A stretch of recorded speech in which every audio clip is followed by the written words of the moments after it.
So we all know that women's gymnastics is one of the big deal events at the Olympics. This year, men's gymnastics really captured me, and it's not something that I normally watch a ton of, but the Americans put up a really good fight. They did really well. Of course, we already talked about Pommel Horse Guy. Check out our video about him. But I want to talk a little bit about this Japanese team because they were really impressive, and they're one of the shortest groups out there. But I think similar to the way Simone Biles is able to use her height to an advantage, these guys, all of them probably 5'8" and lower by my estimates, the way they're able to move their bodies is simply phenomenal. They move their bodies so purely, so cleanly, so easily, doing these triple flips. It's really impressive. And so of course they won the all around. They were the favorites to win the all around, and they did. China was right there with them though. And so going into the individual event, the story was Daiki Hashimoto, which is the guy in the center there that you're seeing. He won it in 2021. That's Daiki Hashimoto. And he was considered one of the favorites to win the individual all-around again. China, Zhang Boheng, he was their favorite to win the individual. So it was Boheng versus Hashimoto. That was what we were watching.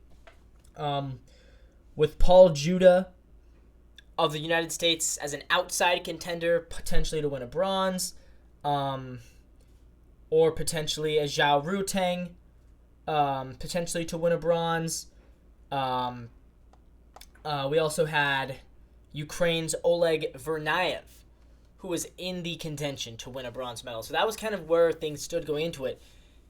And the final ended up being really intense because it ended up being a battle between the two Japanese guys. The youngster, Shinnosuke Oka. That's the guy that you see on the right. Shinnosuke Oka with the curly hair. He was not considered to be a medal favorite in the individual all-around. However, the 20-year-old won it anyways. He wins it with a score of 86.832.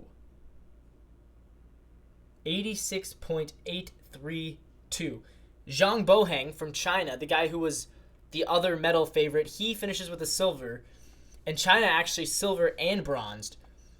Daiki Hashimoto was right up there. So at one point it was a three-way battle. It was Hashimoto, it was Boheng, and it was Oka. All three of them were kind of locked in to this battle, 1, 2, 3. Unfortunately, on the pommel horse, Hashimoto slipped up. He made an error on the pommel horse, and that was what caused him to fall behind. He was not able to make a comeback. He ended up finishing in 6th place. And then Oleg Varniev out of Ukraine, he finished 8th place. He won the all-around silver medal in 2016. So he went from number 2, and then 8 years later, number 8. Still a really impressive showing from Verniev, who did not compete in 2021. He was suspended. And then the Americans, they ended up, neither of them made the top 10. So Paul Judah had a bit of a disappointing individual all-around tournament. After winning the bronze medal in the team all-around, America goes 14-15. Frederick Richard also finishing 15th. But the big story was Japan. And the big story was this 20-year-old Shinnosuke Oka. And Shinnosuke Oka, he just won his 3rd gymnastics gold of these games. So just earlier today, Oka won the horizontal bar. He also won a bronze in the parallel bars. So the 20-year-old kid from Japan, Shinnosuke Oka, has been incredible to say the least. He is doing the Simone Biles thing for the men. He's like the male Simone Biles, essentially, of gymnastics. And good for him. Good for him. I'm sure we'll see him again in 2028, possibly even later. He's really good, and he's still super, super young. So I'm really excited to watch this kid's career and see how he is going to continue to grow as a gymnast.